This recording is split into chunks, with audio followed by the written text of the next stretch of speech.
এর থেকেও ভয়াবহ দুর্দশার জন্য আমাদের প্রস্তুত থাকতে হবে, ঠিক না? এজন্য সময় থাকতে আমাদের চিন্তা করতে হবে, সময় থাকতে ভাবতে হবে। ওয়াতাসিমু বিহাবিলিল্লাহি জামিআ ওয়া লা তাফাররাকু, এই আয়াতকে সম্মুখে রেখে বলতে চাই, যে দল করেন না কেন, জমিয়তের ভাইদেরকে যে বলে আপনারা জমিয়ত করেন কেন, বলবে আল্লাহর দ্বীন প্রতিষ্ঠা করার জন্য। খেলাফত ভাইদেরকে যদি বলে আপনারা খেলাফত প্রতিষ্ঠা করেন কেন, বলবে আল্লাহর দ্বীন আল্লাহর জমিনে প্রতিষ্ঠা করার জন্য। চরমরাইদের দলকে যদি বলে আপনারা আন্দোলন করেন কেন, আল্লাহর জমিনে আল্লাহর দ্বীন প্রতিষ্ঠা করার জন্য।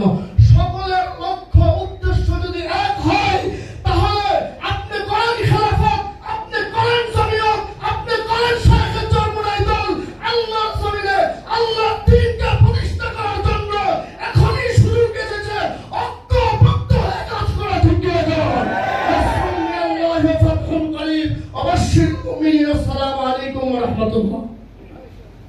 ধন্যবাদ সম্মানিত আলোচককে অত্যন্ত জ্বালাময়ী বক্তব্য পেশ করার জন্য। সম্মানিত